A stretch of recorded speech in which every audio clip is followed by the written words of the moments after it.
Assalamualaikum warahmatullahi wabarakatuh. Perkenalkan, nama saya Marcelino Hindita Ricardo. Saya perwakilan dari Academic and Student Development Management Student Organizations atau MSO. Saya akan membahas mengenai soal UTS pengantar ilmu ekonomi makro tahun 2019. Soal nomor 1, ilmu ekonomi adalah studi tentang bagaimana masyarakat menggunakan sumber daya yang langka untuk menghasilkan barang dan jasa dan mendistribusikannya di antara individu yang berbeda, menurut Samuelson dan Nordhaus. Terdapat perbedaan pandangan mengenai ilmu ekonomi, yaitu ekonomi normatif dan ekonomi positif. Dengan menggunakan contoh, jelaskan perbedaan antara ekonomi normatif dengan ekonomi positif.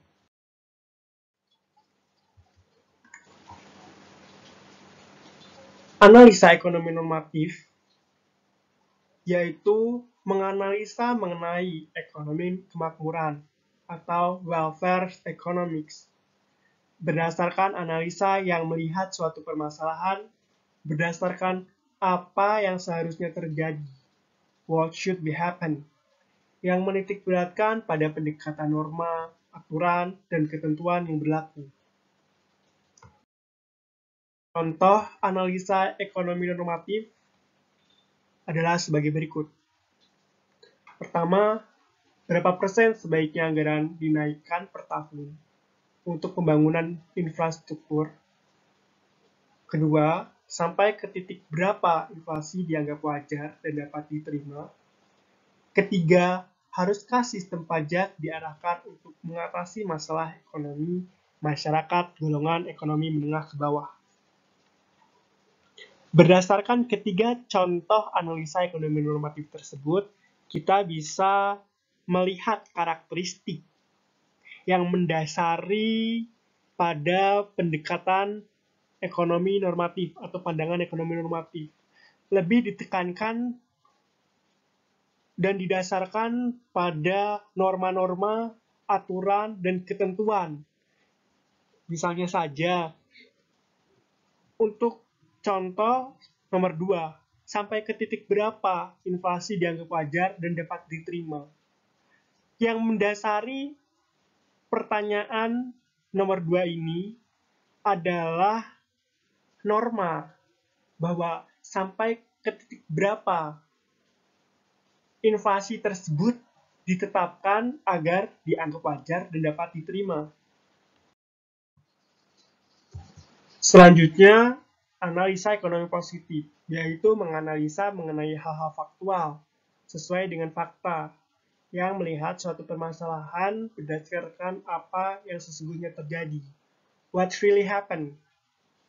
Yang menitikberatkan pada pendekatan fakta dan situasi dalam dunia ekonomi yang sedang terjadi.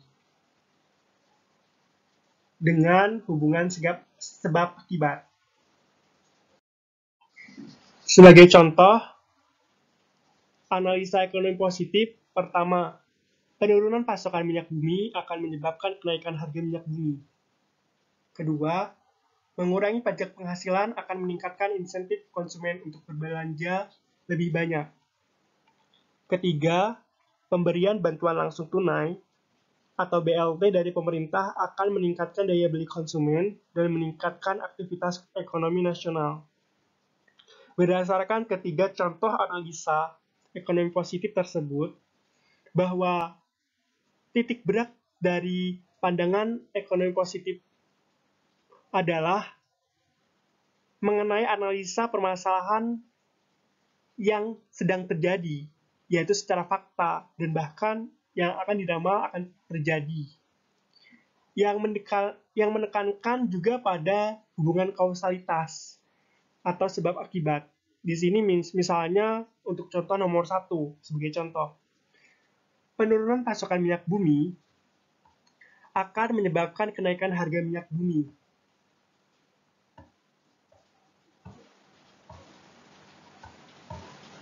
Di sini jelas bahwa jika terdapat penurunan supply dari pasokan minyak bumi, sedangkan permintaan akan minyak bumi tersebut tetap atau bahkan naik, maka produsen maupun dalam mekanisme pasar, jika itu terjadi, akan meningkatkan kenaikan harga barang tersebut, yaitu minyak bumi, karena pasokannya lebih sedikit dari yang diminta oleh konsumen. Sehingga tentunya harga dari minyak bumi akan naik.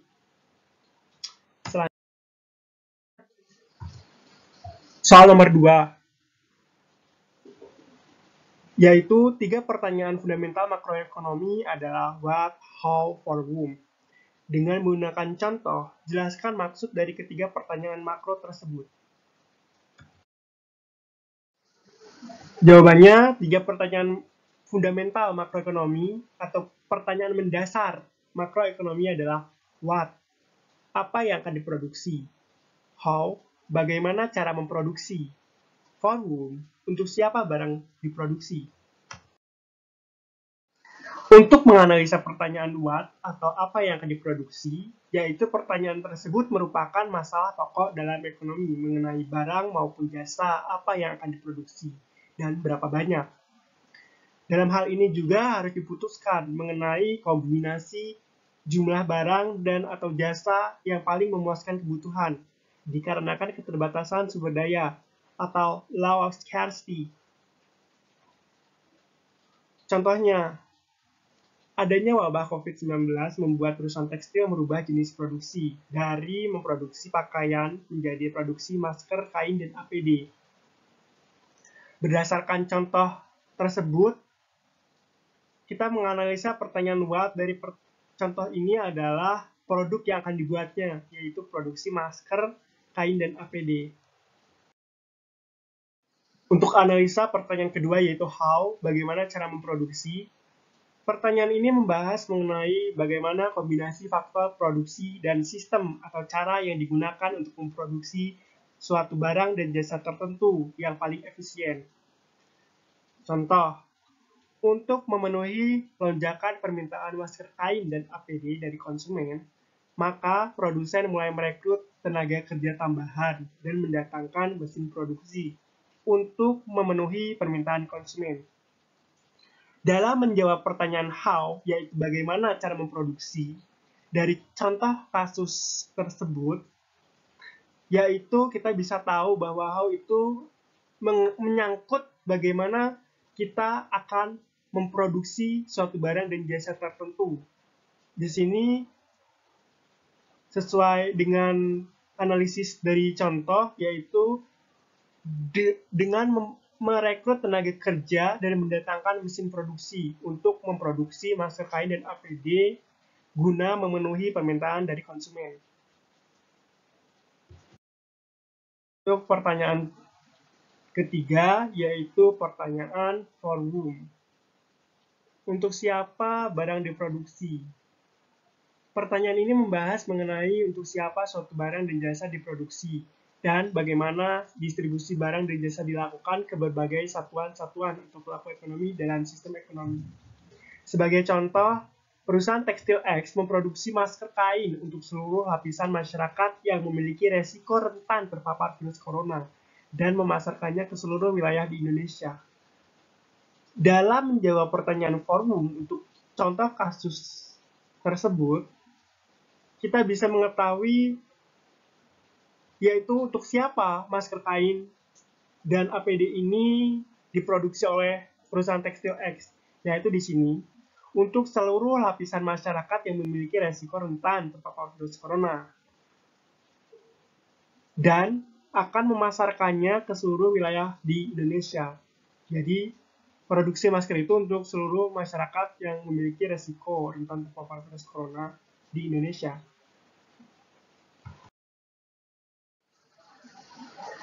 Selanjutnya adalah soal nomor 3. Pendapatan nasional adalah nilai barang dan jasa yang dihasilkan oleh suatu negara dalam 1 tahun. Pendapatan nasional meliputi pendapatan nasional bruto atau gross domestic product dan pendapatan nasional neto atau gross national product. Jelaskan A. GDP atau Gross Domestic Product, dan GNP Gross National Product. Bagian B, Gross Domestic Product lebih besar dari Gross National Product. Bagian C, GDP atau Gross Domestic Product lebih kecil dari Gross National Product. Dan bagian D adalah diketahui GDP nominal, GDP real, dan deflator GDP. Dan diminta untuk melengkapi bagian yang sebenarnya rumpang sebelumnya, yaitu bagian A, B, C, D, E, F. Dengan keterangan tahun dasar adalah tahun 2010. Lengkapi tabel di atas, dilengkapi dengan perhitungannya. Baik, untuk jawabannya adalah sebagai berikut. Untuk nomor 3 bagian A, Gross Domestic Product atau GDP, atau dalam bahasa Indonesia adalah Produk Domestik Bruto, yaitu total jumlah nilai barang dan jasa akhir yang dihasilkan oleh suatu perekonomian yang terjadi di suatu negara selama periode tertentu, biasanya 1 tahun. Jadi, seluruh barang dan jasa yang dihasilkan di suatu negara dalam 1 tahun. Di sini untuk memudahkan akan diberi ilustrasi. GDP itu terdiri dari komponen masyarakat Indonesia ditambah warga negara asing yang bekerja atau berproduksi di Indonesia. Jadi, faktor yang dimasukkan dalam GDP itu tidak hanya barang dan jasa yang dihasilkan oleh masyarakat suatu negara, dan contoh ini adalah masyarakat Indonesia saja, tapi juga memasukkan faktor produksi yang dihasilkan oleh warga negara asing yang bekerja dan berproduksi di Indonesia dalam 1 tahun. Maka dari itu disebut dengan gross, yaitu pendapatan bruto atau kotor. Yang selanjutnya adalah Gross National Product atau Produk Nasional Bruto, yaitu total jumlah nilai produk yang dihasilkan oleh suatu penduduk di dalam negeri maupun penduduk negara yang bersangkutan yang sedang berada di luar negeri selama periode tertentu, biasanya 1 tahun. Nah, untuk analisa GNP ini, selain penduduk warga suatu negara, yaitu penduduk asli, yaitu masyarakat, di sini contohnya adalah masyarakat Indonesia di Indonesia. Ditambah lagi dengan faktor produksi yang dihasilkan oleh masyarakat Indonesia, yaitu WNI yang bekerja sebagai TKI di luar negeri. Jadi, untuk penghitungan produk nasional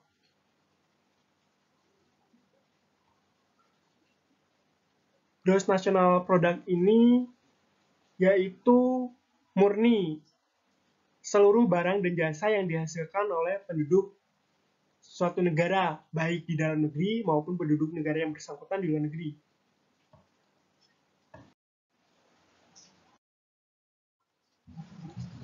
Dan selanjutnya untuk jawaban bagian B, apa artinya jika Gross Domestic Product lebih besar dari Gross National Product? Artinya bila GDP atau Gross Domestic Product lebih besar dari Gross National Product terhadap perekonomian suatu negara, berarti banyak sektor ekonomi yang dikuasai oleh masyarakat atau perusahaan asing. Kondisi ini umumnya banyak dialami oleh negara berkembang. Sesuai dari penjelasan sebelumnya, yaitu bagian A, di mana GDP ini adalah produk domestik bruto, yaitu kotor, di mana faktor produksi masyarakat atau warga negara asing masih dimasukkan. Jadi, jika GDP ini nilainya lebih besar dari GNP yang murni dihasilkan oleh penduduk negara yang bersangkutan dimanapun berada, maka perekonomian itu jelas banyak dikuasai oleh masyarakat atau perusahaan asing. Yang selanjutnya adalah bagian C. Apa artinya jika GDP lebih kecil dari GNP?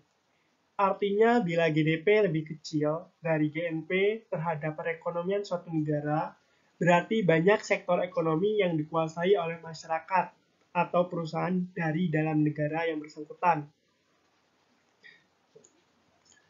Ini sesuai dengan pengertian dan konsep GDP GNP di bagian A, bahwa jika GDP atau pendapatan domestik bruto yang masih menambahkan faktor produksi masyarakat asing dibandingkan dengan GNP, yaitu faktor produksi yang dihasilkan oleh warga negara yang bersangkutan dimanapun berada.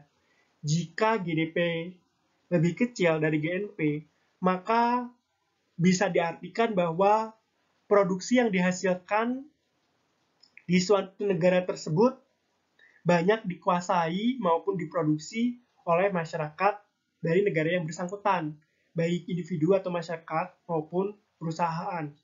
Dan kondisi ini umumnya dialami oleh negara maju. GDP nominal di sini rumusnya adalah sebagai berikut. GDP nominal sama dengan QN kali PN.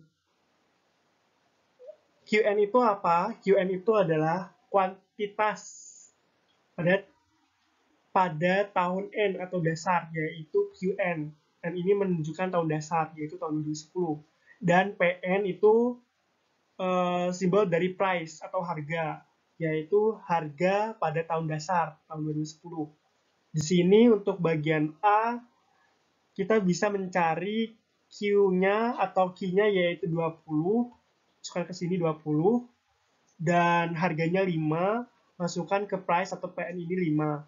20 dikali 5 sama dengan 100. Jadi GDP nominal pada tahun 2010 adalah 100. Dan selanjutnya untuk mencari GDP real. GDP real di sini pada tahun dasar tahun 2010. Rumusnya QN kali PN. QN itu kuantitas pada tahun N dan PN itu price pada tahun N, yaitu tahun dasar tahun 2010. Di mana di sini QN-nya adalah 20, kuantitasnya di sini 20, dan price-nya adalah di sini 5. Maka hasilnya adalah 100. Jadi GDP real pada tahun 2010 adalah 100. Untuk selanjutnya, bagian C yaitu mencari deflator GDP. Deflator GDP rumusnya adalah GDP nominal dibagi GDP real dikali 100. Di sini untuk bagian C, kita sudah tadi mengisi bagian A dan B. Di sini diperlukan data GDP nominal pada tahun 2010 yaitu 100. Kita masukkan ke sini 100 dan GDP real kita tadi juga sudah mencari hasilnya 100. Kita masukkan 100 dikalikan dengan 100. 100 dibagi 100 itu 1 dikalikan 100 hasilnya 100. Maka deflator GDP pada tahun 2010 adalah 100. Selanjutnya untuk bagian D, yaitu terjadi pada tahun 2011. Kita disuruh untuk mencari kuantitas pada tahun 2011 tersebut. Kuantitas atau Q, di sini rumusnya adalah GDP nominal dibagi harga. GDP nominal pada tahun 2011 adalah 150. Dan harga pada tahun 2011 adalah 6. Maka 150 dibagi 6 hasilnya adalah 25. Jadi kuantitas pada tahun 2011 yaitu 25 atau meningkat 5 dari kuantitas tahun sebelumnya yaitu tahun 2010. Dan yang selanjutnya adalah untuk mengisi bagian E, yaitu kita disuruh untuk mencari nilai GDP nominal. GDP nominal rumusnya adalah QN dikali PN. Di mana di sini kita sudah ketahui QN pada tahun 2011-nya 30 dikali 7. Di sini kuantitas 30 dan PN-nya itu 7 atau harganya itu 7. Maka hasil GDP nominalnya 210. Dan selanjutnya adalah bagian F, yaitu kita disuruh untuk mencari deflator GDP pada tahun 2012. Rumusnya adalah GDP nominal dibagi GDP real pada tahun 2012. Pada tahun 2012, GDP nominalnya adalah 210. Sini 210. 210 kita masukkan di sini, dan GDP realnya pada tahun 2012 adalah 150, kita masukkan pada data GDP real tahun 2012. Jadi 210 dibagi 150 dikali 100, hasilnya adalah 140. Dan selanjutnya adalah soal nomor 4. Di sini ada data ekonomi makro. Dan kita diminta untuk menentukan besarnya GNP atau Gross National Product, menentukan besarnya National Income atau NI, dan menentukan besarnya Disposable Income atau YD, serta menentukan besarnya pendapatan pribadi atau Disposable Income. Jawabannya adalah sebagai berikut. Sebelum kita mencari GNP, maka kita harus mencari terlebih dahulu nilai GDP atau Gross Domestic Product. Untuk mencari GDP, kita sesuaikan dengan data yang ada pada soal. Jadi, pendekatan yang dilakukan untuk mencari GDP itu ada 3. Pendekatan pendapatan atau income approach. Yang kedua, pendekatan melalui pengeluaran atau expenditure approach. Dan yang ketiga, pendekatan produksi atau productions approach. Dan ketiga pendekatan tersebut memiliki rumus yang berbeda-beda. Dan di sini kita mencari GDP untuk soal ini adalah menggunakan metode pengeluaran atau expenditure approach. Karena di sini sesuai dengan data dan pemakaian rumus. Di sini untuk C ini adalah consumption. Consumption itu konsumsi rumah tangga, simbolnya adalah C. Dan G di sini adalah government expenditure atau pengeluaran pemerintah, yaitu atau juga bisa pembelian barang dan jasa oleh pemerintah, disebutnya government expenditure, disimbolkan dengan G.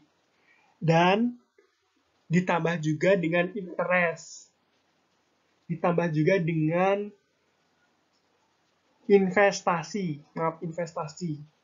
Di sini kita dapat data investasi swasta neto, yaitu sebesar 3.000 ditambahkan dengan X dikurangi M.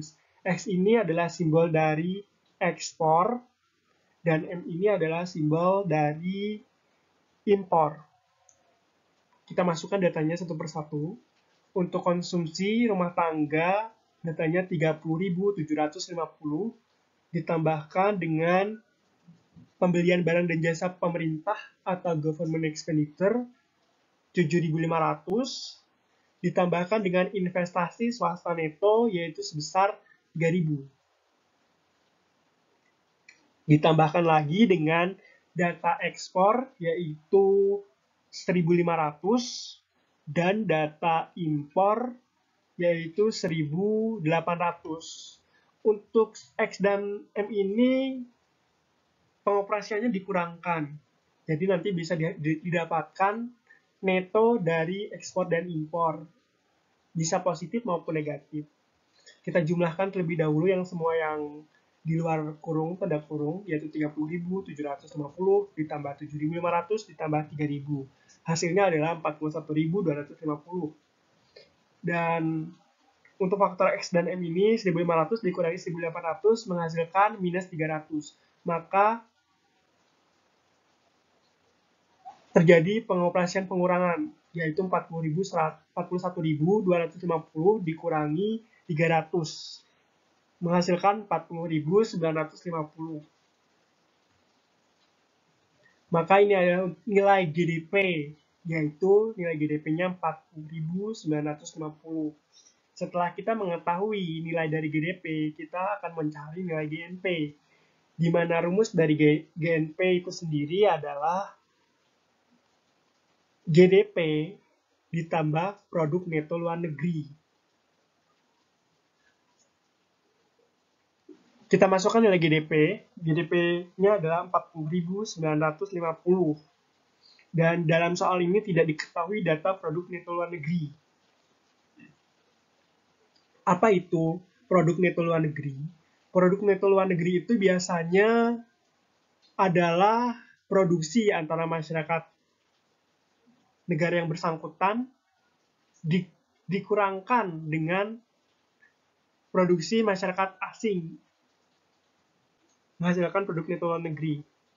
Karena tidak ada, maka kita operasikan 40.950 ditambah 0, maka tetap GNP-nya sama dengan GDP, yaitu 40.950.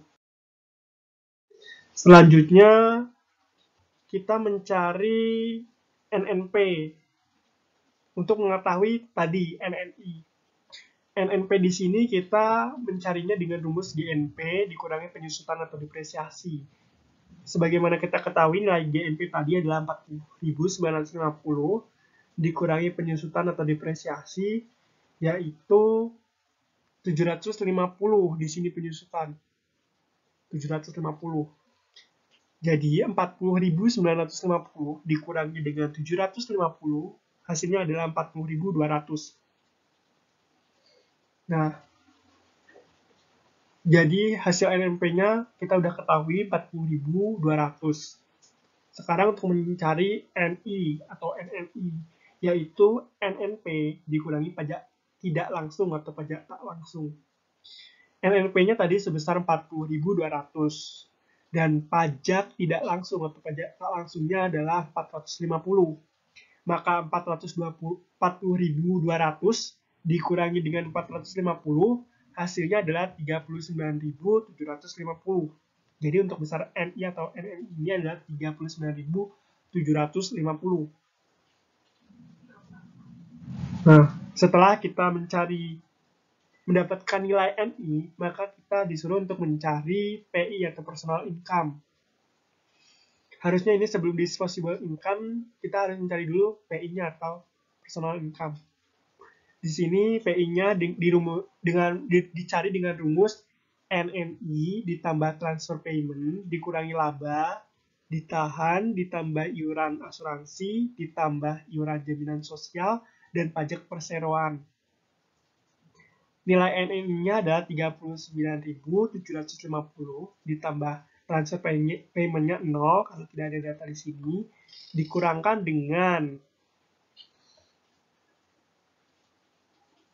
dengan laba tak dibagi, itu sama dengan laba ditahan, yaitu 1.750, ditambah dengan asuransi sosial, yaitu iuran asuransi atau iuran jaminan sosial, itu 300. Dan pajak perseroan tidak ada dalam data, maka kita operasikan saja langsung 39.750 dikurangi dari hasil laba ditahan dengan iuran asuransi, yaitu 2050. 39.750 dikurangi 2050, hasilnya 37.700.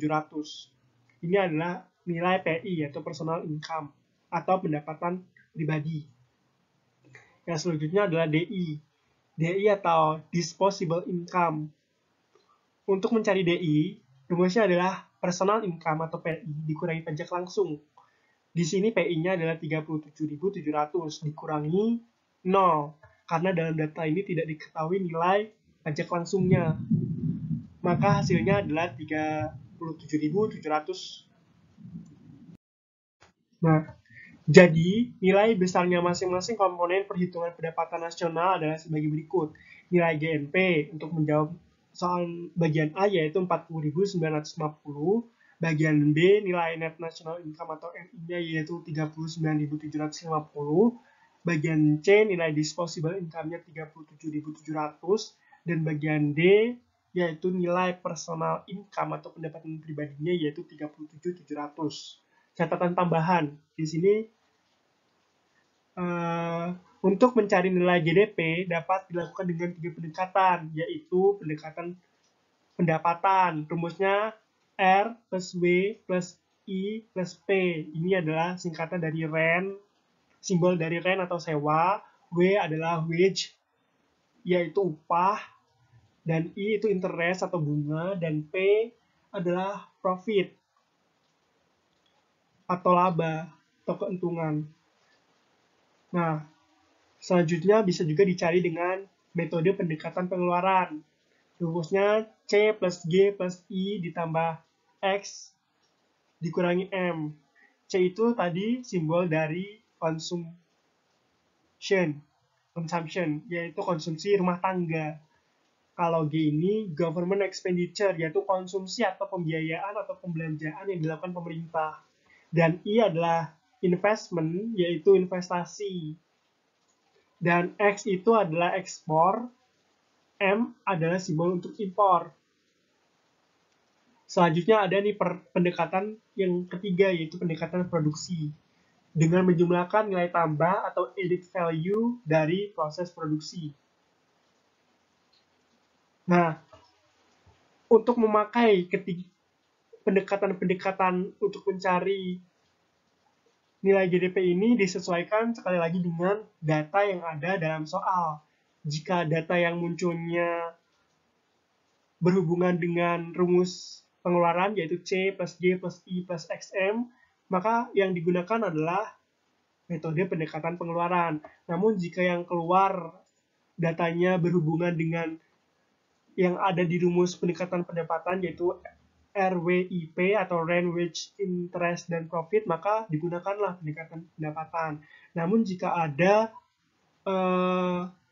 data produksi, biasanya data produksi dari suatu barang tertentu yang nanti dicari nilai tambahnya atau added value dari proses produksi.